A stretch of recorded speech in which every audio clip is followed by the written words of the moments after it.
I mean, God is sending his son to earth. If you would humanize that story, a father sends his son to earth, knowing what's going to happen. I mean, I wouldn't be happy either. Ladies and gentlemen, welcome here to the St. Michael's Peace Church here in Leuven, Belgium. Here at the Conscious Organ, we're going to talk about Bach's first choral of the Orgelbüchlein, his little organ book, so to say. These pieces are like miniature pieces, but they're like of the highest quality, oftentimes very difficult to play. The Orgelbüchlein, so the little organ book, is not for beginning organists. Bach is opening with Nun komm, Heiden Heiland. And this is a very special piece. I'm going to play it for you, and then we're going to elaborate on it together. So, in terms of like stop choice, you can play this piece in a variety of ways. I'm going to use, just for the sake of demonstration, a plenum sound, because it's a possibility. So we have a full pedal with reed stops, and with flute stops, of course, with mixture. I have made in the past a video, like I will link it here, around the A minor prelude and fugue, which I practiced in 3 hours. It was like a setup of a new video series I wanted to do, and maybe it's good to bring it back. But in that video, it's worth watching, I promise you that, especially after me practicing, because you see a little bit of the organ, the ins and the outs, in the history of it.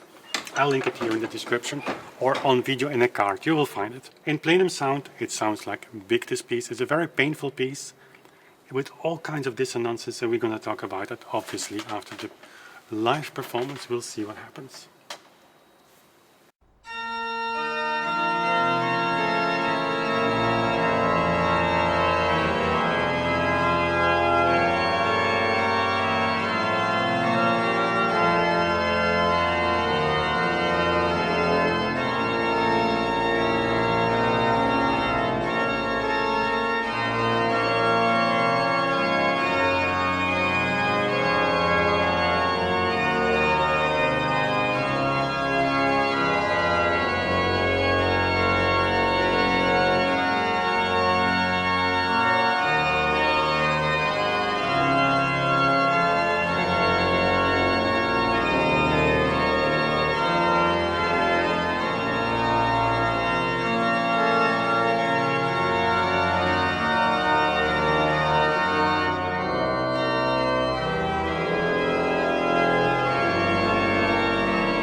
That was it.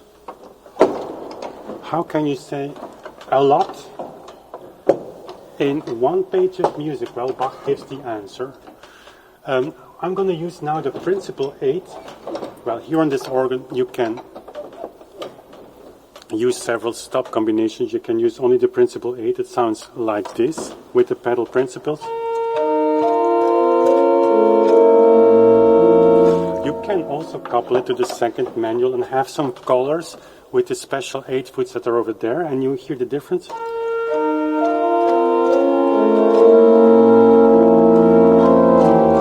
Anyways, so let's use this sound for the purpose of like going through the piece.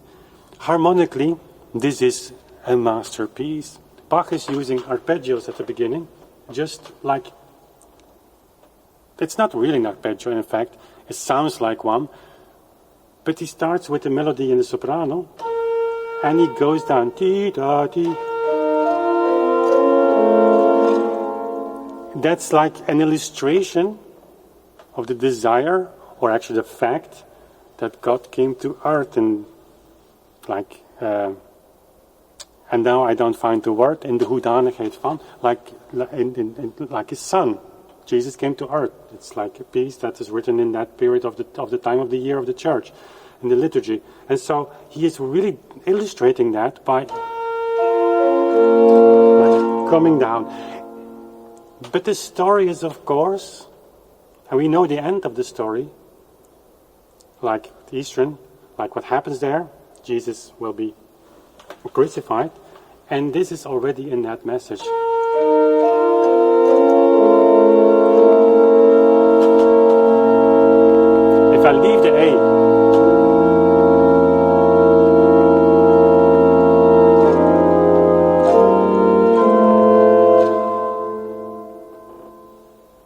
dissonance there at the beginning is truly unseen.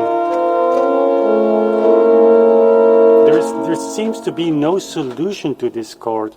And in fact, if we continue, there is no solution to this chord. See what happens. The pedal comes in with, like, that's like positive, like we're going up. The pedal gives the support. Ti-tam.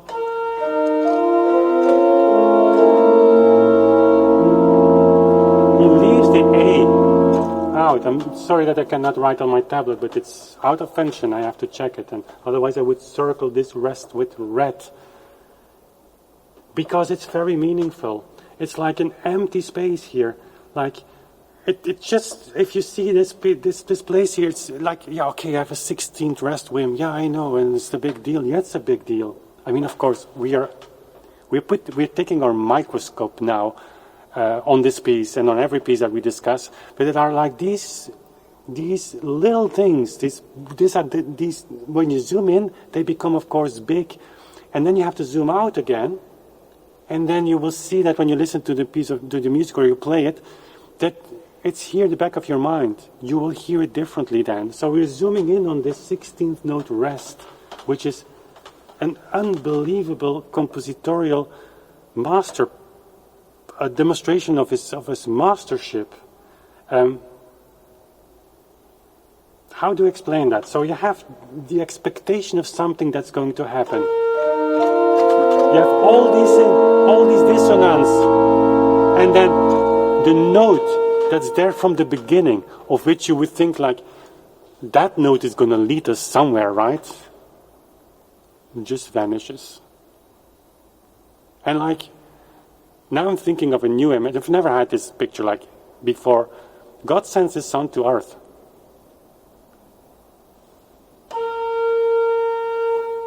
It's great. Go ahead. You have a plan, right? There is nobody anymore. So once his son comes on the earth, he's on his own. That's like the kind of illustration of it. Of course, now we are zooming in enormously, but the rhetorical power of the 16 notes is incredible.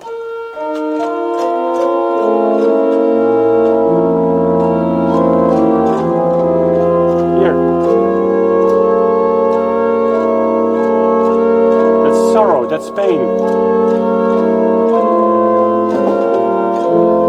Beautiful pedal line. Just follow the pedal here. It's reaching out for the higher. Like the pedal is here in a way like the calming effect. It's like everything is going to be okay.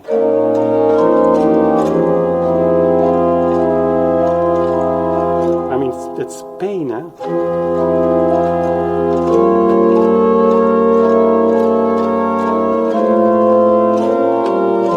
Imitation, like ti ta ti tam ti ta ta ti ta ti ta. Also here, beautiful syncopation. So if you play this piece, talking about tempo, you think in 8 notes, of course, or in a very slow quarter note pulse.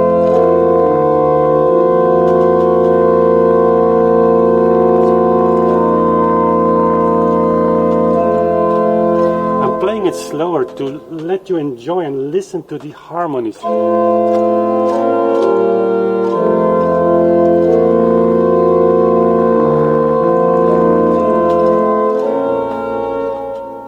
And then we continue the same motif twice.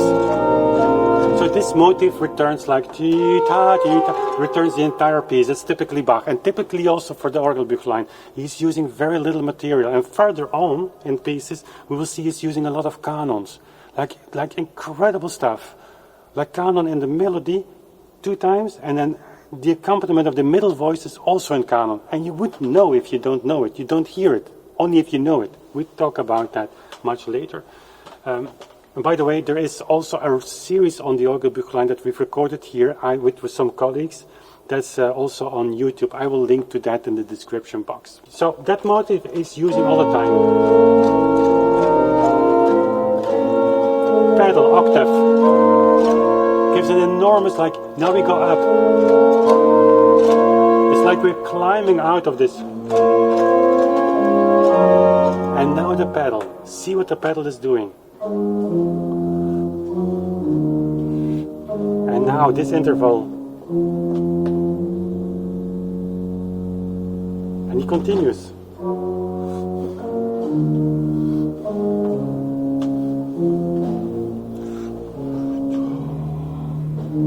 And again.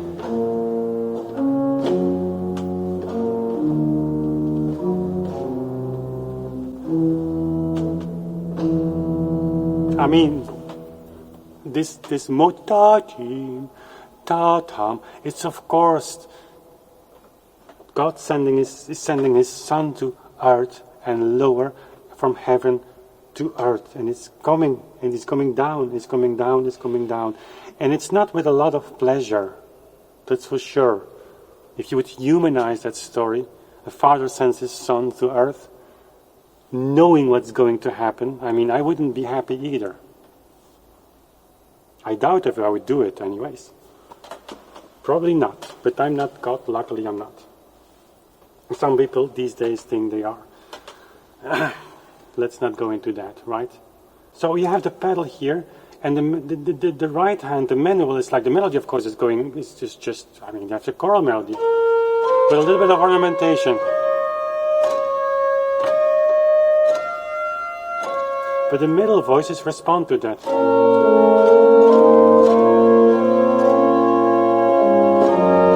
Syncopation.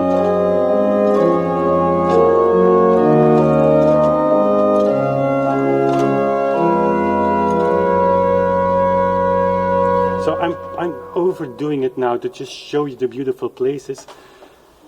This chord here with the B flat, it gives a sudden modulation to F major. So we're coming from A minor, and we go to F major. That's not so surprising because like A minor, it's a 6th grade. I mean, it's very related. I mean, you have a B flat, whatever. But we're doing that in this context of very sorrowful intervals. We're going down, down, painful dissonances that just like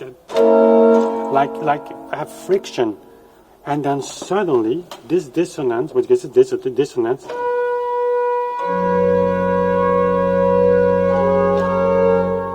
it's an enormous relief. And we're only in bar 5. So, again, what Bach is doing in these pieces is so compressed, is so tight, it's like you have to use like your goggles or your your microscope to really zoom in. And then to discover like, this is incredible. This is not just an exercise on composition. This is like show how it's like a masterpiece of an example of how it should be done. And of course, this is like, who can think about all of that? Now comes big jump. F major. Back to A minor, big jump, here, dissonance,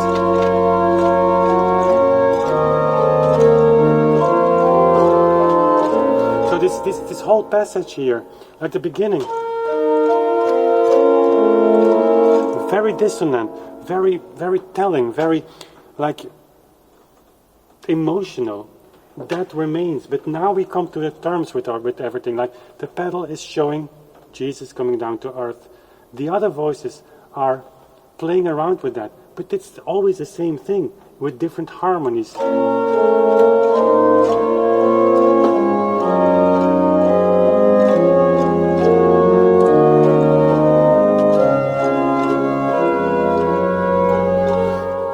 To just show you how beautiful every voice is here, I'm playing the pedal with the left hand.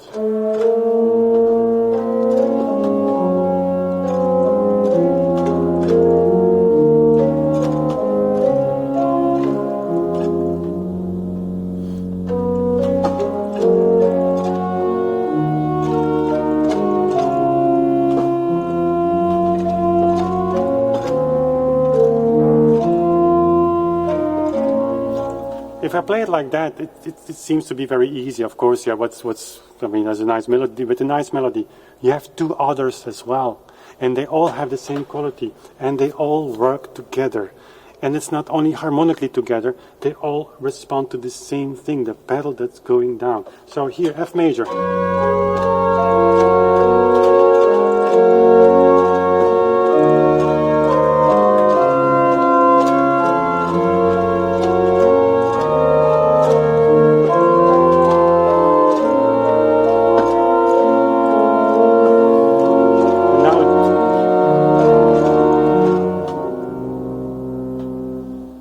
Again, a 16th note rest. Let's take our microscope and zoom in on that. That's a rhetorical moment. As a player, you have to be aware of that, and you have to emphasize that. You cannot just play over it. If I would do that, it sounds like this.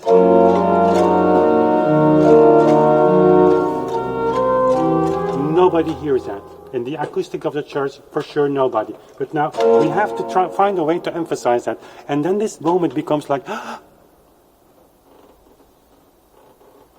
Right before this interval. So, let's try.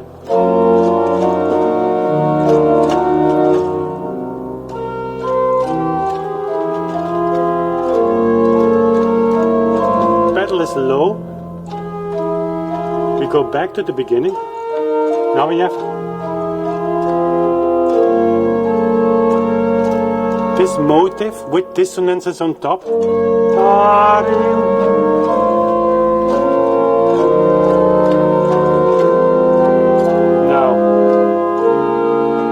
Chord, very simple. It's the inversion of A major, like you're going to the cadenza, of course. And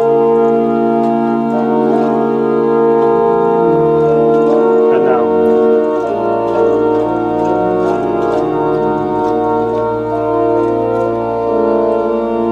so the end is, of course, the same motif.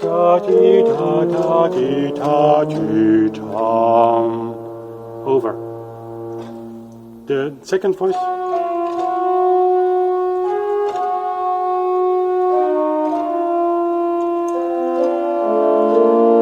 And then at the very end, Bach writes fermatis, but there's only an 8th note at the end.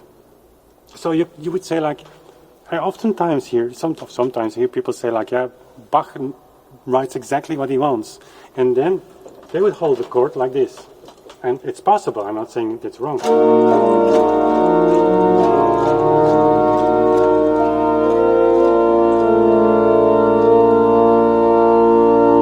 With the ritenuto, you hear that very often.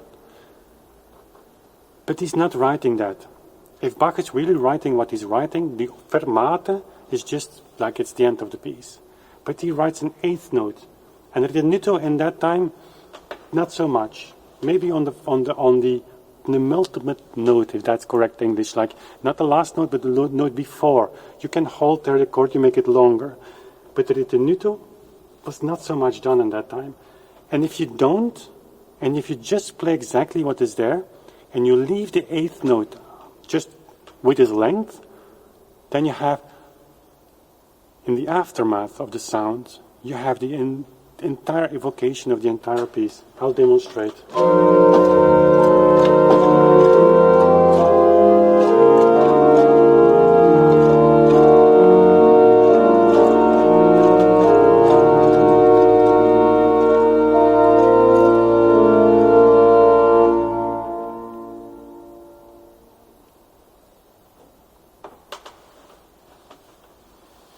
I think that works great. Of course, when you mistime it then, when you play it a little bit too soon or too short, then the entire effect is ruined, and then it's like a caricature. So you have to be very careful doing that. But if you play this piece yourself, just try it.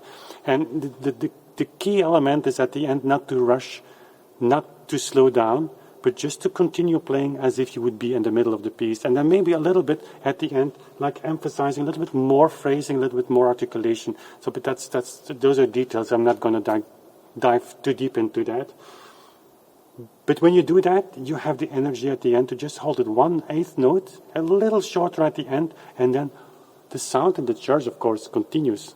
But even if you have an organ in a very dry acoustics, You have, of course, changed it a little bit, but it still works. The effect is there when the silence comes back.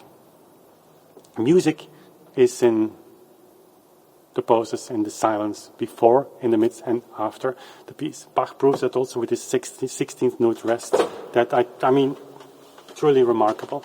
This piece is unbelievable, as are the other pieces. This is an Orgelbüchlein. Actually, I would love to record this on one CD, just as a kind of like Chopin's preludes, all short pieces, but like everyone is like unbelievable. This one as well. We would have then the chorals sung by a small choir. That would actually be very cool. Who knows? Might be a project. That was all I've got for you today. Thank you for watching. We see each other very soon again. Bye.